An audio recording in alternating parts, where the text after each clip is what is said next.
Hey class, I hope you guys are doing absolutely very fine. Moving on to the last class of atomic structure. Yes, this is the last class of the concept purpose. Then we'll be solving the questions of atomic structure. So here it is.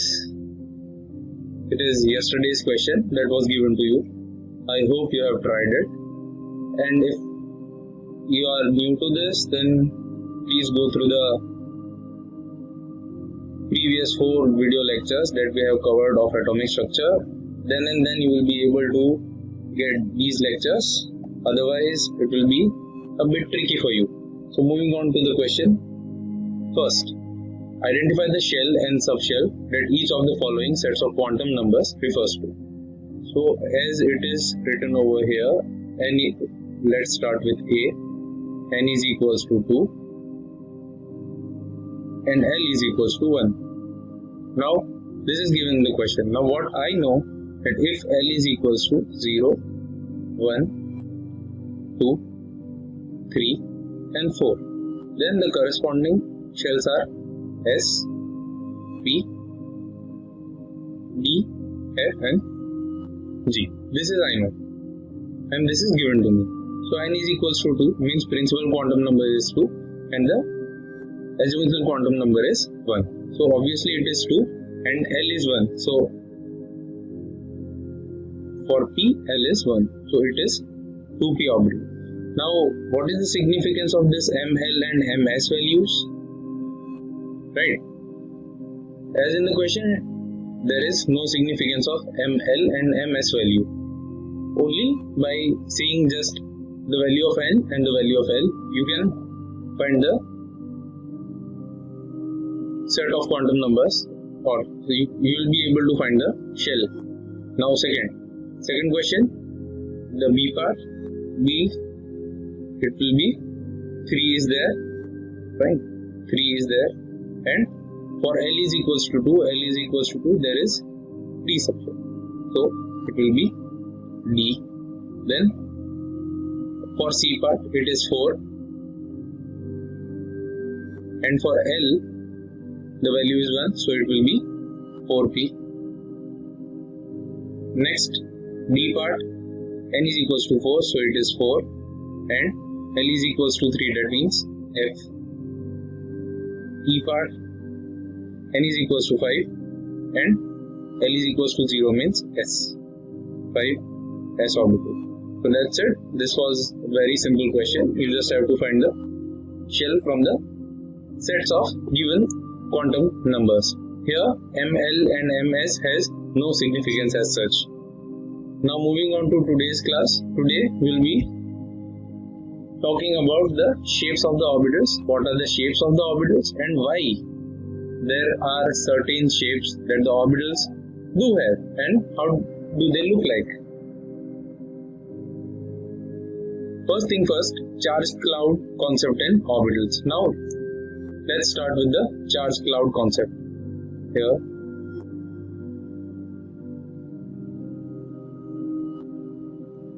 charged cloud concept. It has taken its birth from the wave mechanical theory. Fine. Then the wave equation for given electron on solving these 3-dimensional arrangements of points where it can possibly lie. The regions, see, the regions, there are regions where the chances of finding the electron are relatively greater. That means what? There are certain regions in the orbitals that the chances of finding the electrons are relatively greater. Such regions are expressed in terms of clouds of negative charge. Now, the charged cloud concept simply describes the high probability region, and the 3-dimensional region with which there is higher probability that an electron having a certain energy will be found is called as an orbital. We will see and we will define what is an orbital also, but at this stage, what is an orbital? The 3D space or the 3D region in which there is higher probability of electron having a certain energy will be found is an orbital. Now, an orbital is the most probable space in which the electron spends most of its time. Okay. in constant motion. In other words, it is the, see, this is important. In other words, this is the spatial description, spatial arrangement, spatial description of the motion of an electron corresponding to a particular energy level, and corresponding to a particular energy level, the energy of electron in an atomic orbit is always the same. So what I am trying to convey is the spatial description, not spatial, it is spatial, S-P-A-T-I-A-L, in space, the spatial description of motion of an electron corresponding to a particular energy level. For example, just see this graph. We will discuss it in next few slides, but just see this graph.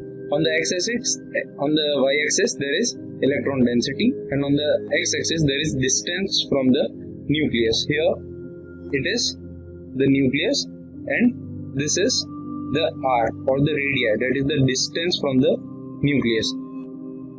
Both these coordinates are plotted on the graph, and I can say this is the graphical representation of the electron cloud.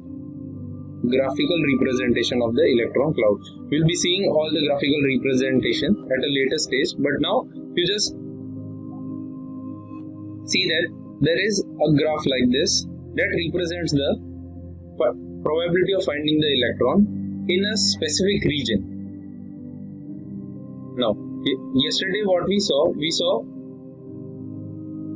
the coordinate system. That coordinate system can be of two types: Cartesian coordinate system, and they are of polar coordinate system.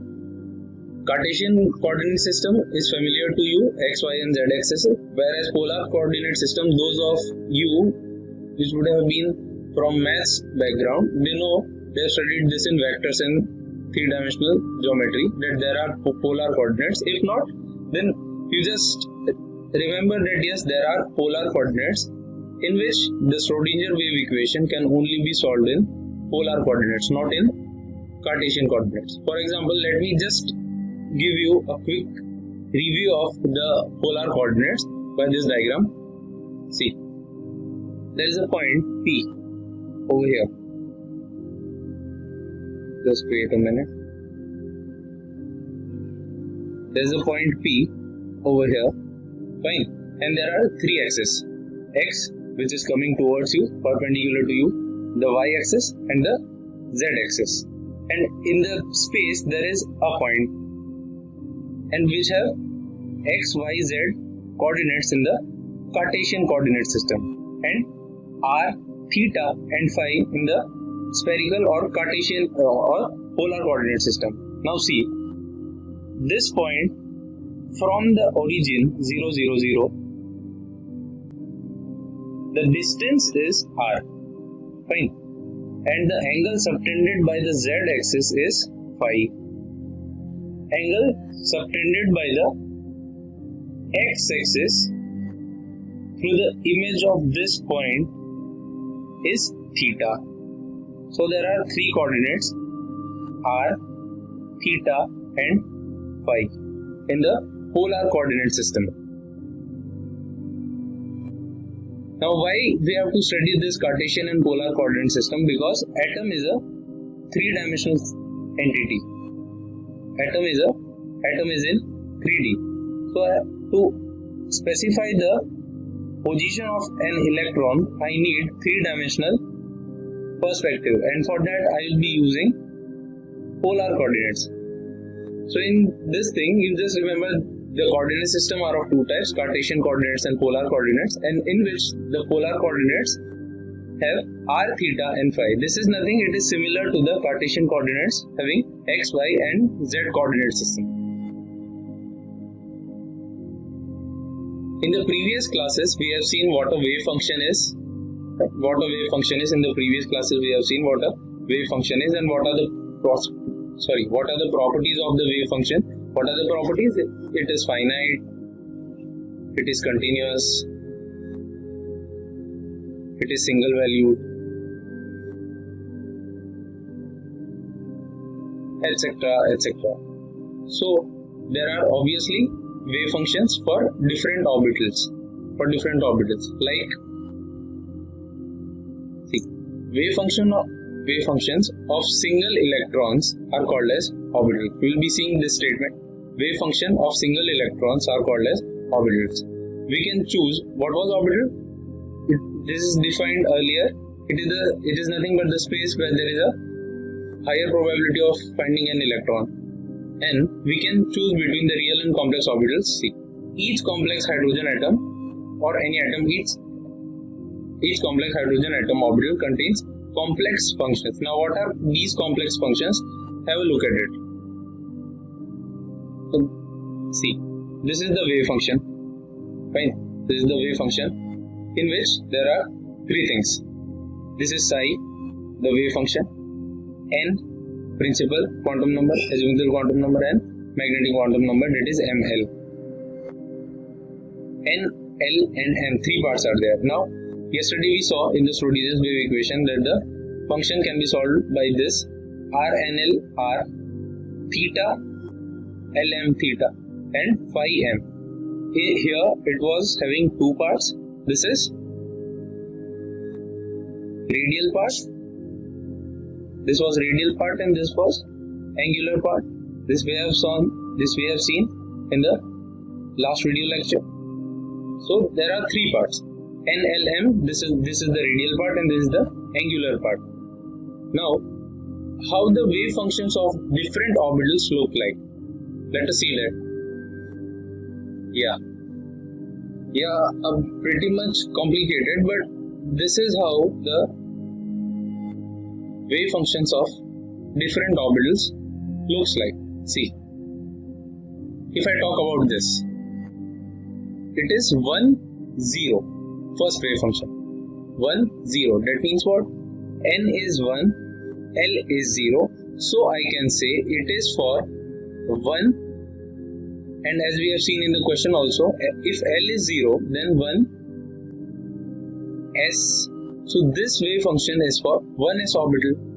It is written over here also. Now 2, 0, that means for 2s orbital, second wave function.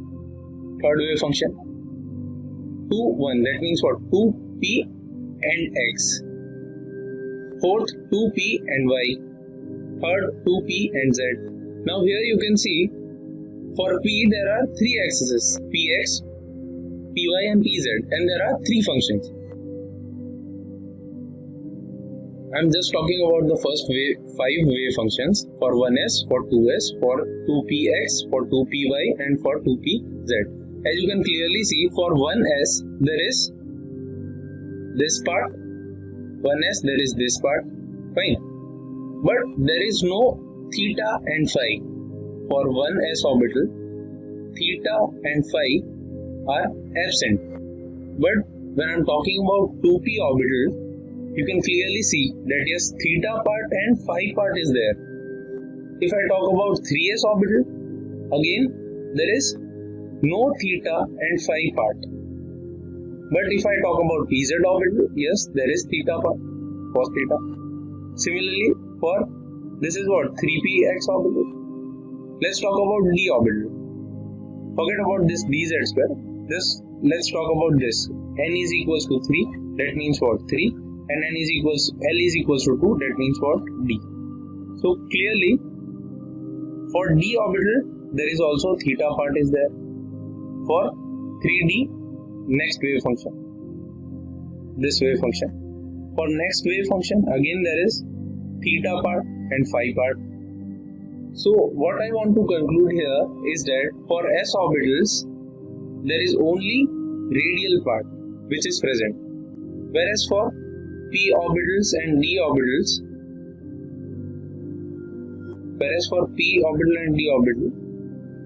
there is r, theta and phi. All the parts are present. In some of the wave functions, only r and theta is present, but mostly r, theta and phi are present. So as you can see, these are the wave functions. Obviously, yes, let me write this. No need to remember. No need to learn this. Yes, you don't have to learn this wave functions. You just go through this and you should have an idea that yes, the wave functions of different orbitals looks like this. How they have found out these wave functions? By Schrodinger's wave equation obviously, and the models that we have seen, that for translation model, for translation motion, particle in a box model was there. So different models are there, and different wave functions for different orbitals are there. You no need to remember this, but you should have an idea that there are certain wave functions which are calculated by complex mathematical calculations. Obviously, if you will take quantum mechanics as your core subject, or if you will take a physical chemistry, then you will be calculating the wave functions in your master's program. So this was the wave functions for different orbitals. Now moving on to the probability distribution curves. Let me talk about the first case, which is, see, here there are probability distribution curves for 1s, 2s, 3s, 2p, 3p and 3d. What is this radial probability? That we'll see. But at first, let me first draw the graphs. See, here the graphs are portrayed. The graph is of wave function sign. The graph is of wave function psi. If the wave function psi, the wave function for 1s orbital, fine, is like this. Here it is r. R means the radius. Here the radius is 0. So r is the distance away from the nucleus, and this is the wave function. Now if you plot the wave function with the r, fine, this is radial probability distribution curve. That we will see. We'll be seeing what is this radial probability distribution curve, what this term means, what is probability distribution. Probability is nothing, as we have seen in the orbitals also, in Heisenberg's uncertainty principle also. Probability is nothing but it is a chance or an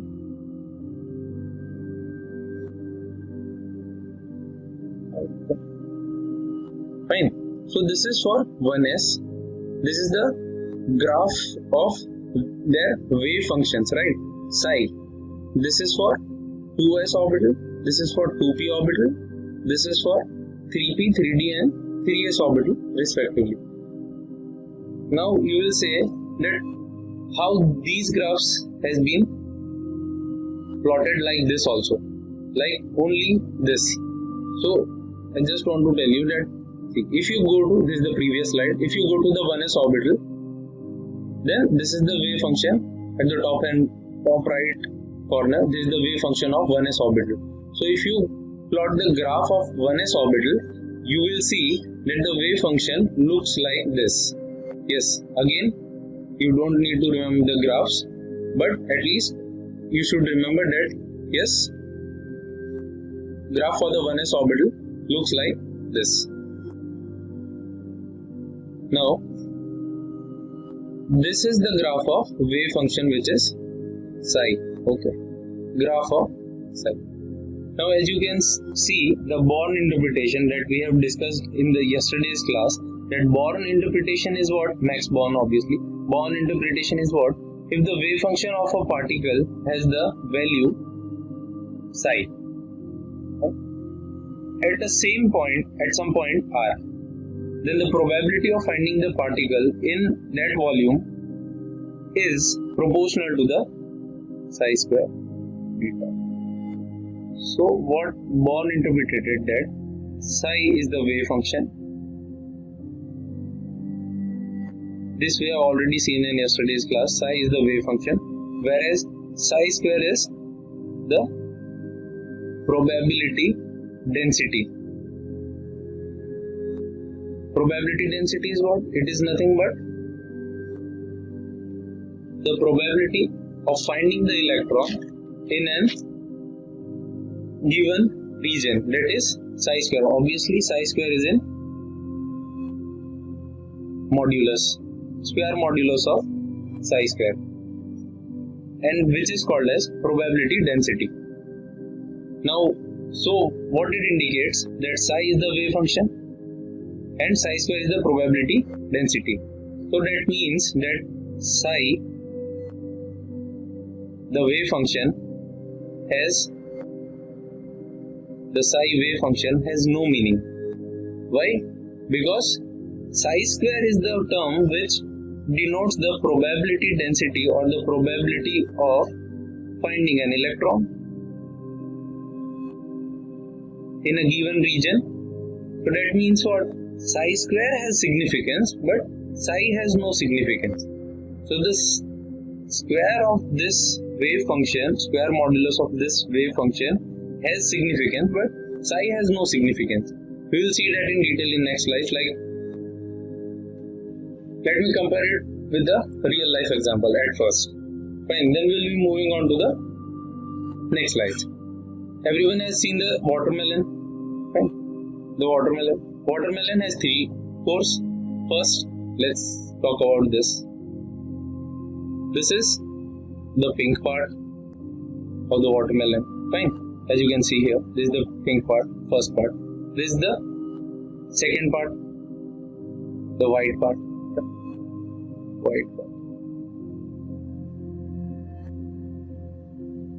To make it clear, I am just comparing with an analogy. And third is this green part, yellowish green part. This is the third part. Fine. This is yellowish green part. Now what I am trying to do here is I will plot a watermelon's mass density curve. Fine. All of you know that probability is what is density? All of you know that what is density? Density is equals to mass upon volume.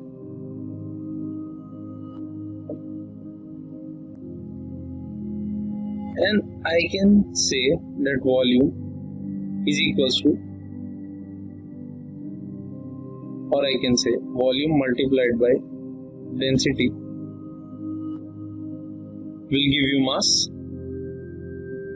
Now if I try to draw the watermelon's mass density curve, how it will look like? See, I'm bad at drawing, so just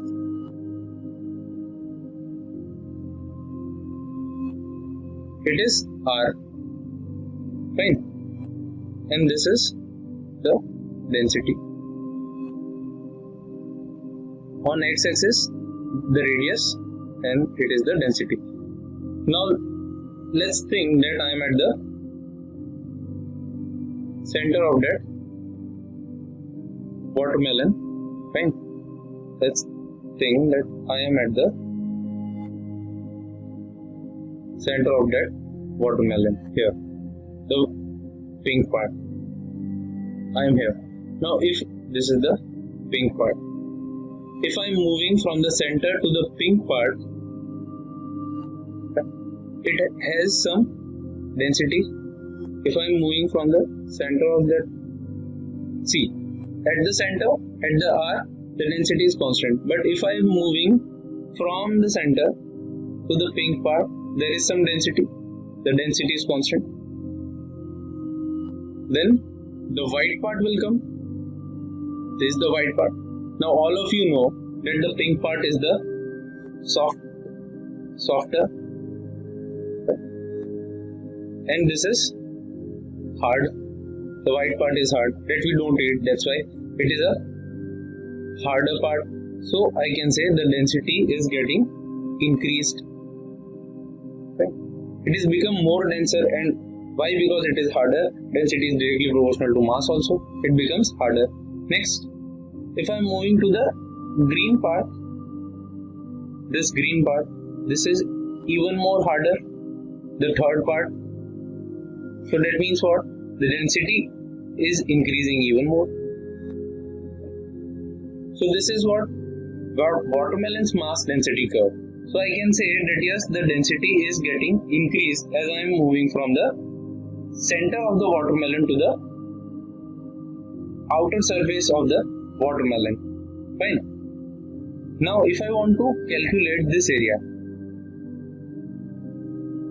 or I want to calculate this area, or I want to calculate this area, so I won't be able to calculate because there are different regions or the density is not uniform. There is no uniformity. But even if I want to calculate, then what I'll be doing?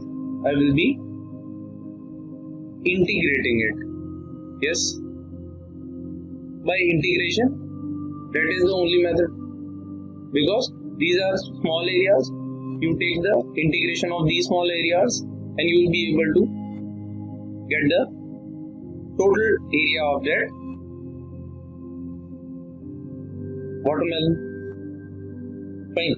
So, as I can see, density is equals to what? Mass upon volume, and volume multiplied by density is equals to mass.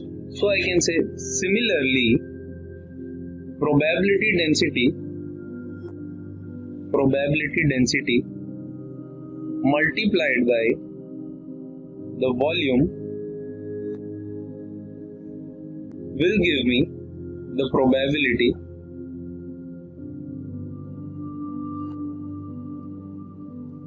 multiplied by the volume will give me the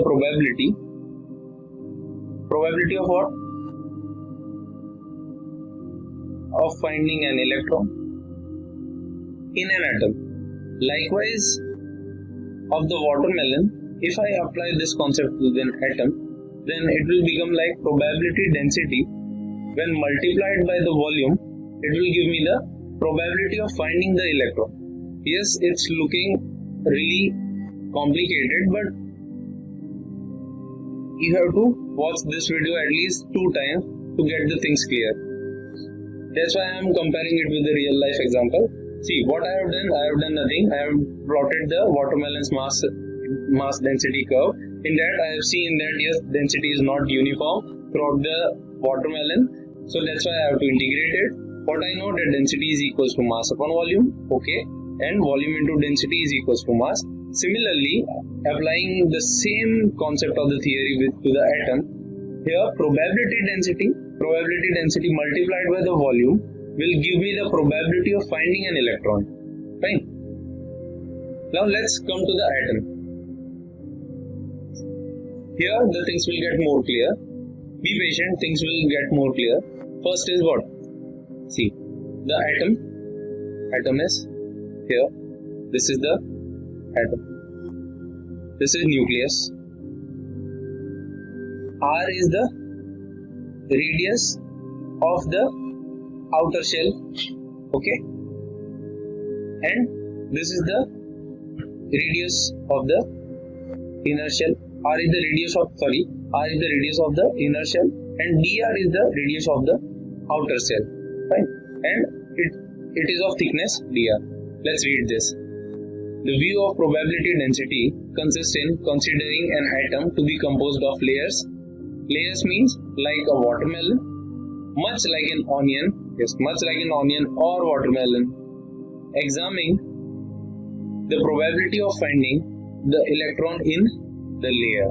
See, probability of finding the electron in the layer, which extends from R to R plus dr. What is trying to say? This complete radius is from here to here. It is R plus dr. Inner radius is R, outer radius is dr. Now, what will be the volume of this? The volume of the thin shell may be considered to be dV. dV is the volume of the thin shell and V is the volume of the larger shell. Fine. So I can say that probability, obviously for 1s the probability curve was like this. For 1s the probability curve was like this. Sine versus R. Psi versus R. For 1s the probability curve was like this. So I can say that probability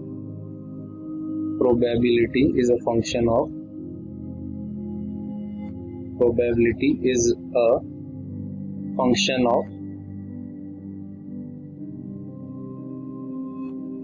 R.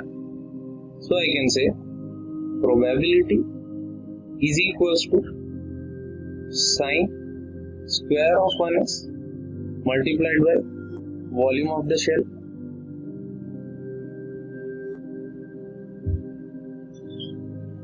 Now where does this comes from? Sine square 1s. See, if I talk about this is sine of 1s versus r. If I plot the graph of psi square versus r, plot the graph of psi square 1s versus r, it will look like same. Why? Because it is in positive magnitude, all the values are in positive magnitude. You just square it and plot it against r, it will look like same. All the values will be positive. So this is what probability will be equal to psi of 1s square multiplied by volume of the shell. Now volume is surface area multiplied by the thickness. Surface area is what? 4 pi r square. Simple mathematics, mensuration. 4 pi r square. And this thickness is the outer layer. Thickness is dr, which is a small element, but still we have to consider 4 pi r square dr. So the probability will be equal to psi square 1s multiplied by 4 pi r square dr. Right? We will be calculating this for 1s orbital, just like this.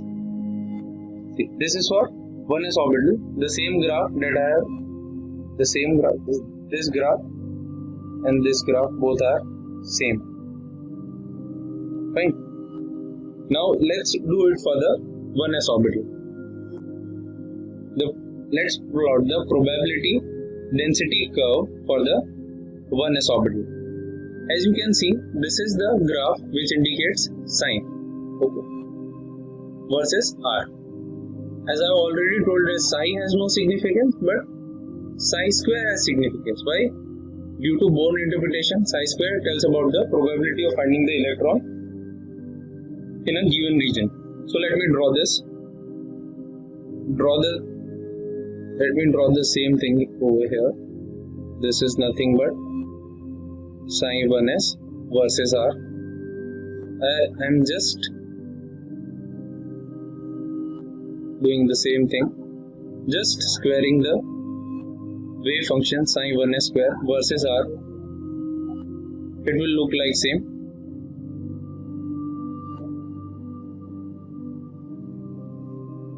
Sorry.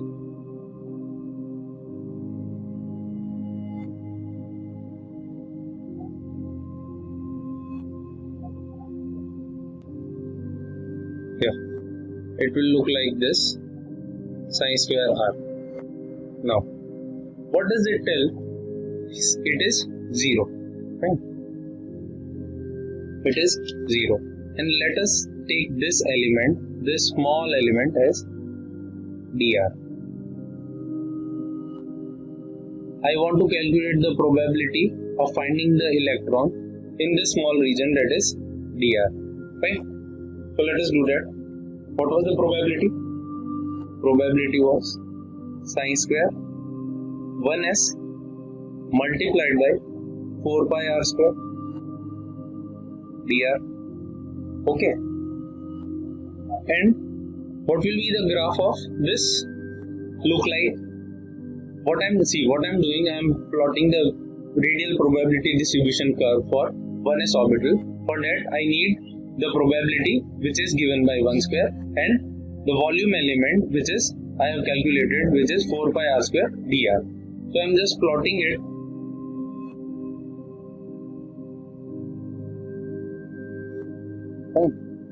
Plotting it as sine 1s square 4 pi r square dr on the x-axis it is r. R is what? The radius from the center of the nucleus to the outermost electron. As r is increasing, I am going away from the nucleus. Fine. Now, first come to this graph, the graph of sine 1s square versus r. What it is indicating that when r is equals to 0, when r is equals to 0, at that time sine, at that time the sine is sine square 1s is equals to 0. It is self-explanatory. When r is equals to 0, that means what? I am in the nucleus. When r is equals to 0, it indicates in the nucleus. Where sine square is getting 0, that means what? There is no probability of electron. Probability is equals to 0. That means there is no probability of finding the electron inside the nucleus. That is right. Now let me plot the graph of sine 1s square 4 pi r square dr versus r. As you can clearly see, on the y-axis there are two terms. First is this sine 1s square, second is 4 pi r square dr. So let me draw the graph of psi square at first. See, square modulus of psi square 1s, it looks like this. Fine. And let me plot the graph of the second one, which is 4 pi r square dr. Fine. If I plot the graph of 4 pi r square dr, it will look like this. This is 4 pi r square dr versus r. Okay. Up till this, I think the things are clear. Now, see, at this point, there is some value. At this point, there is some value. Fine. And when the r is 0, sine square becomes 0. And when the r is maximum, this is approaching towards the infinity. But at some point, there is this value, this point is coming over here, which has some value. So if I want to plot the graph, it will be like this. Right. So the graph will be like this for 1s orbital. The probability of finding the electron in 1s orbital, it will be like this. Here it will be maximum. That's it.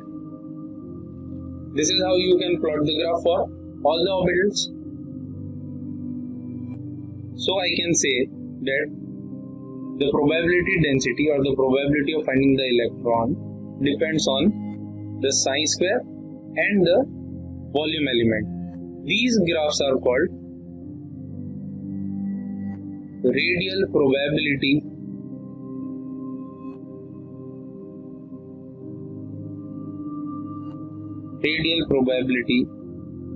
function for 1s, as I am drawing for 1s orbital, or I can say radial probability distribution graphs for 1s. Why radial? Why not angular? Because I have seen in the wave functions that it was only the r part was present in the wave function of this 1s orbital. That's why radial probability distribution curves for 1s orbital. Moving on for the 2s orbital.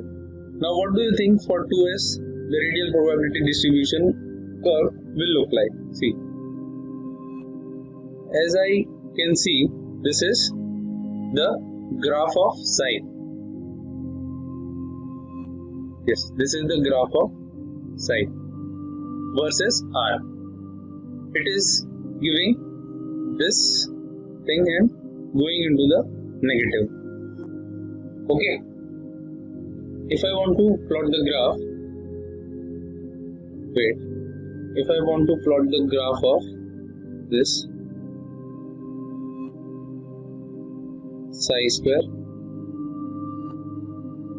modulus of psi square 4 pi r square dr versus r, how does it will look like? See, it will look like this. It will first decrease over here, then it will increase. This is what you try to make it. This is nothing but the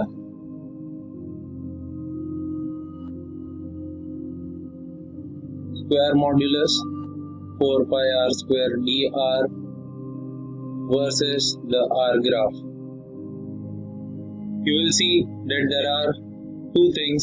First, it is here, and second is it is the peak maximum.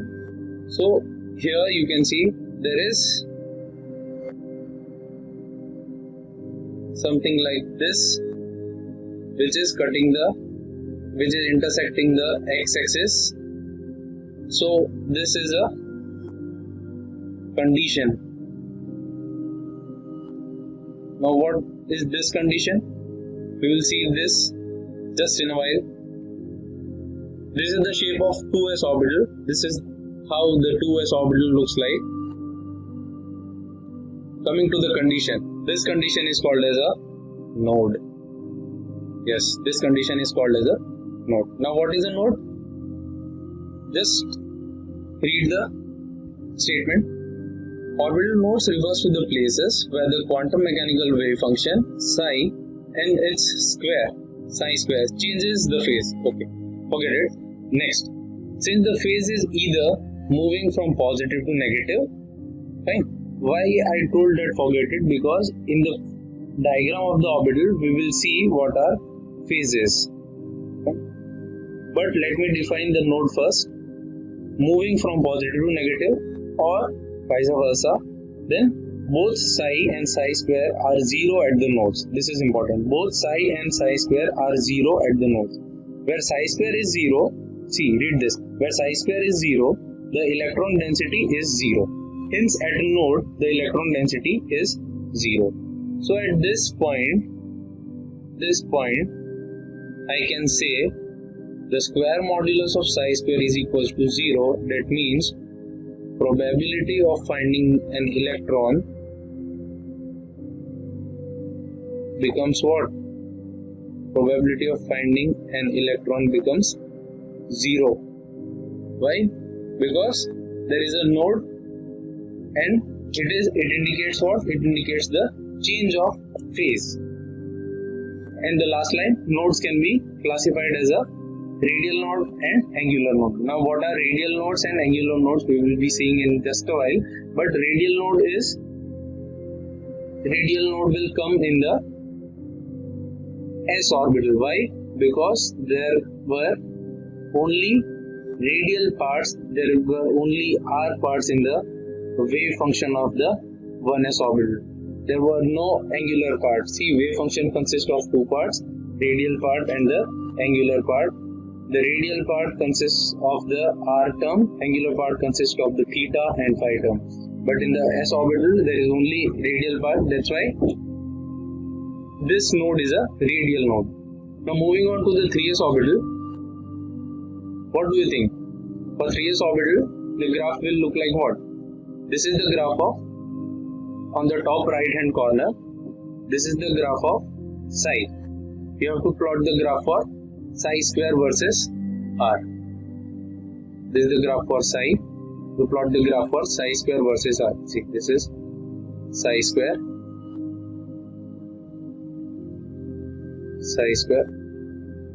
4 pi r square dr versus r. How it will look like? And at the bottom right corner, this is the representation of the 3s orbital. This is how the 3s orbital looks like.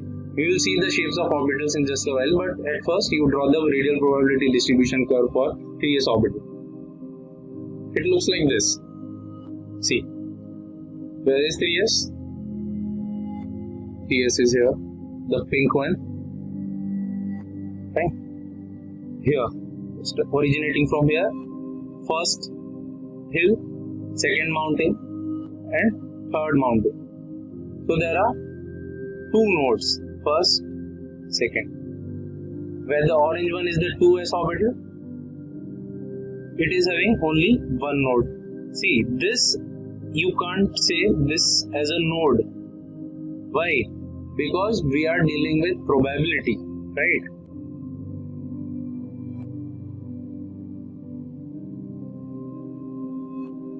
We are dealing with probability, and the probability of finding the electron in the outermost shell or away, very far away from the nucleus. Yes, there is probability of finding the electron very far away from the nucleus also.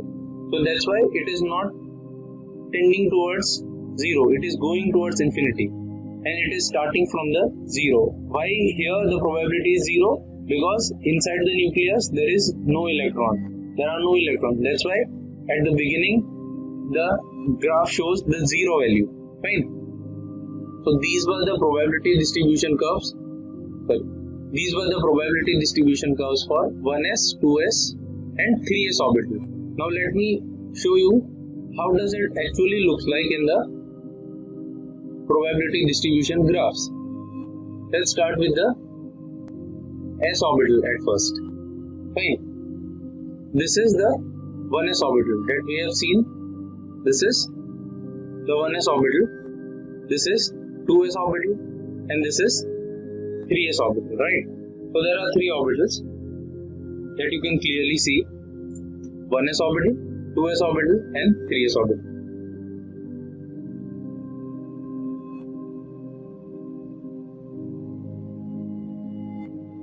Fine.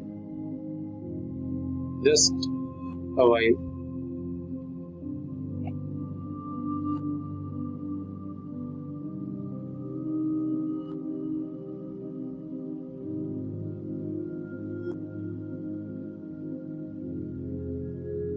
Yeah, see, you can access this portal ChemTube 3D. I don't know why it's not working, and you can see the diagrams over here. See, this is the orbital diagram of 1s orbital, this is the orbital diagram of 2s orbital, and this is for 3s orbital. In 1s orbital there was no node, only single mountain or peak was there. In 2s orbital there were only one node. So here it is, at the inside part it is blue and the outside part is red. In 3s orbital there were two nodes, two radial nodes. So blue, red and again blue, and these dots are indicating the probability of finding the electron in the given space. Fine. So this was about the 1s, 2s and 3s orbitals. Now pause the video and try making the radial probability distribution curves for 2p and 3p orbital. Fine. Try to do this.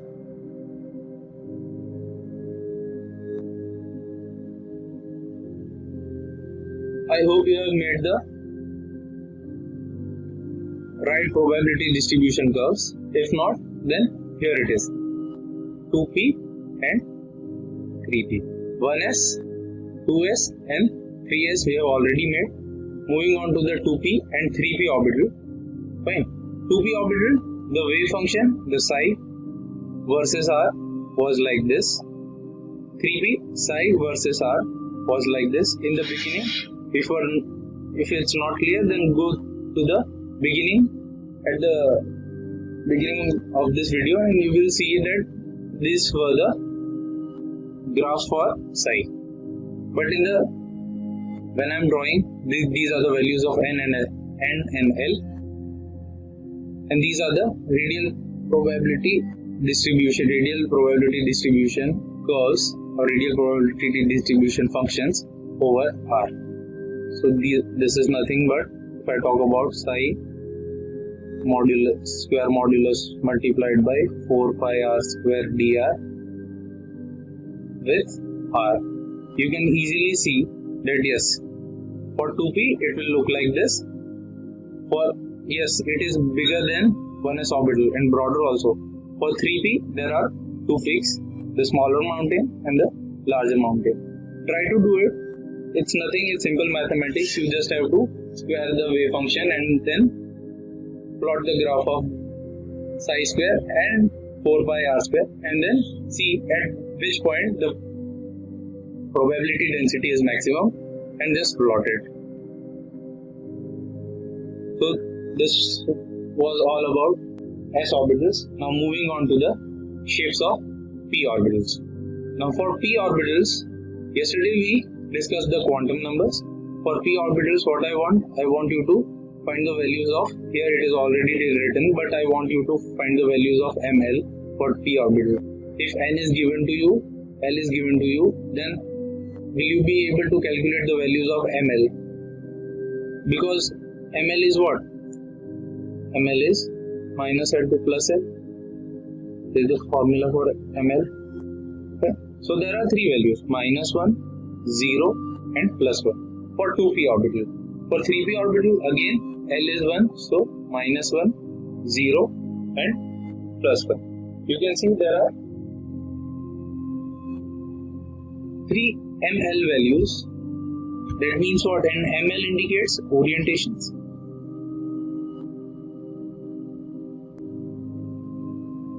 Orientation. So p orbitals are of three kinds.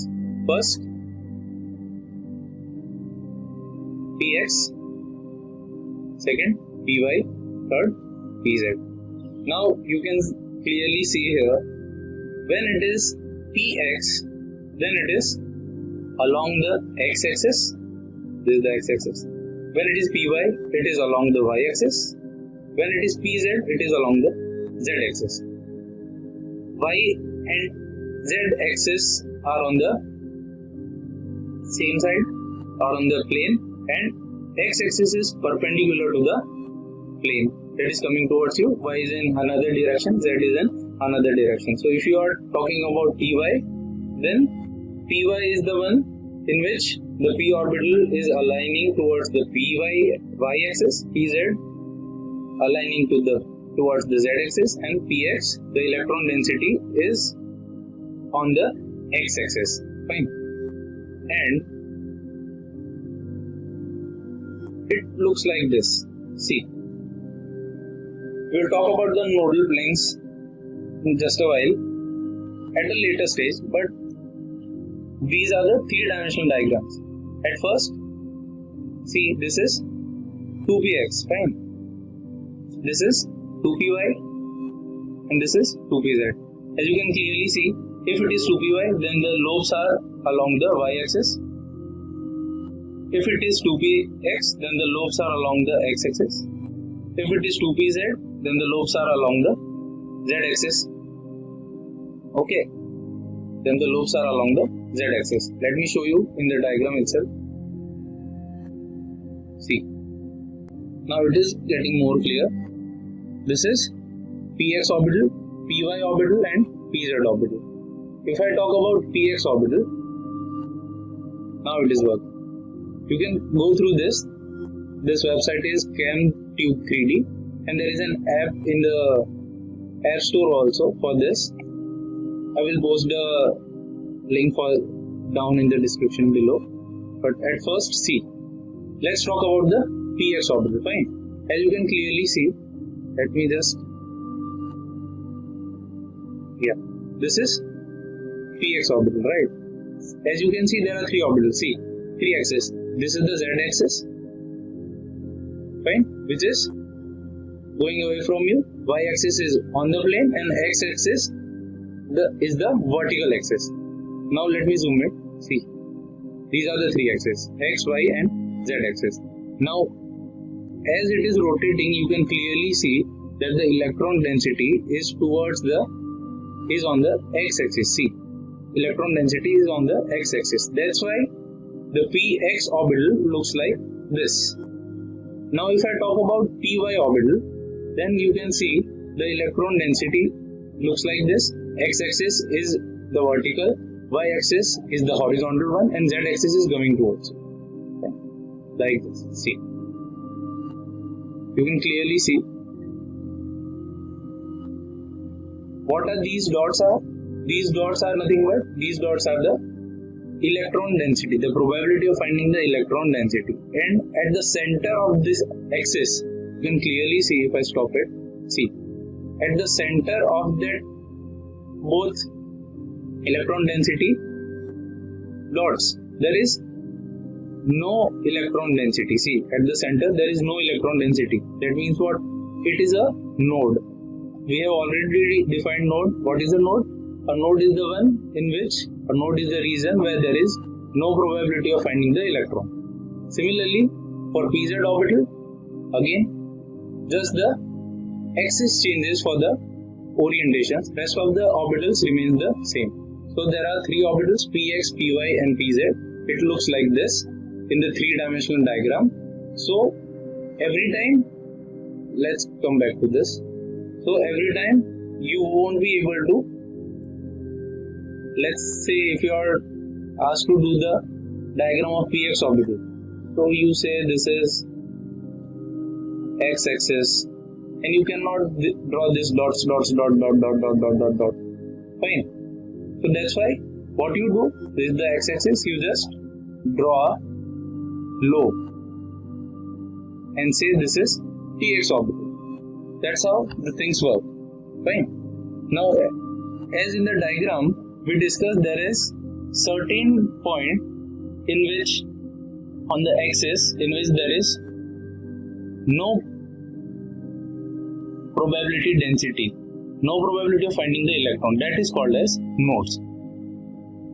Now here in the px orbital there are nodal planes. That means what? In solid state we have discussed what is a plane of symmetry. We have discussed planes, axis and center of symmetry. So here just the same plane is there but in terms of nodes. So there is a nodal plane in between the two lobes. Like if I talk about 2pz orbital, there is a nodal plane in between the two lobes where there is probability of finding the electron becomes 0. So there is a nodal plane in p orbital and the shape of p orbitals we have already seen. Moving on to the d orbital.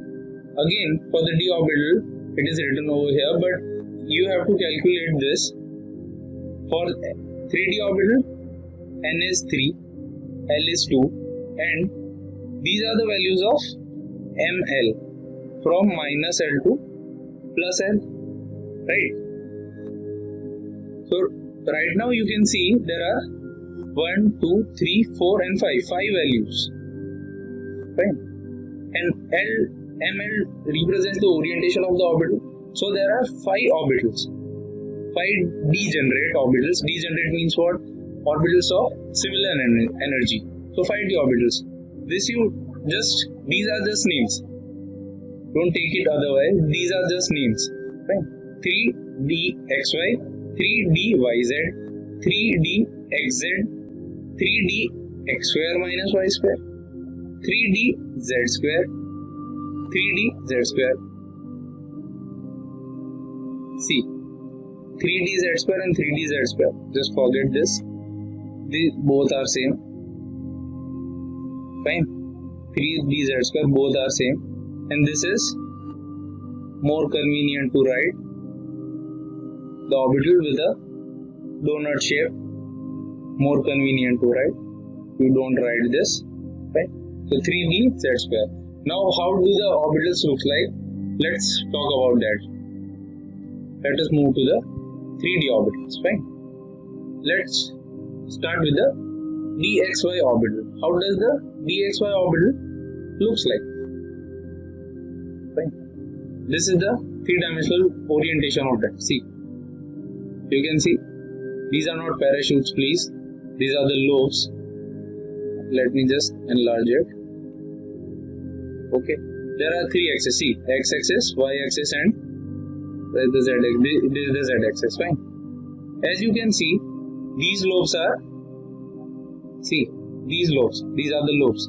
Lobes are in between or along the axis.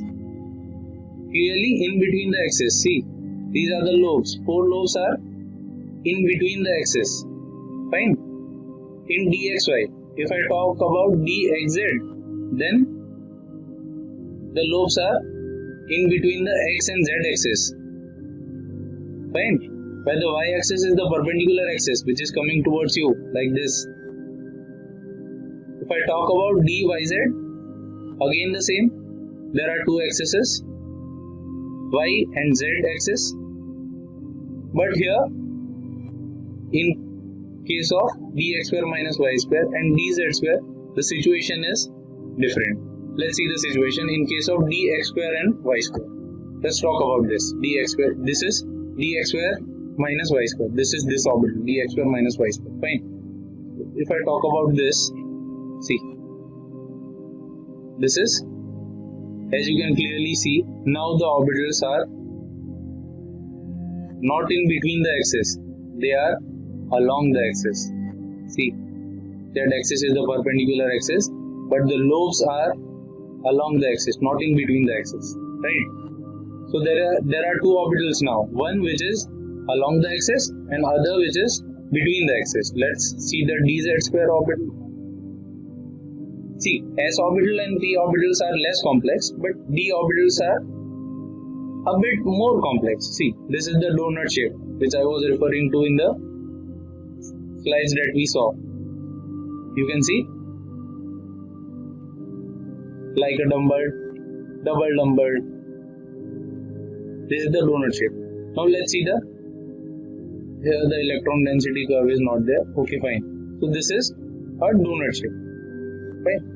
Now if I tell you, coming back to this, if I tell you, will you be able to tell me the nodes? Will you be able to tell me the nodes in the d orbitals?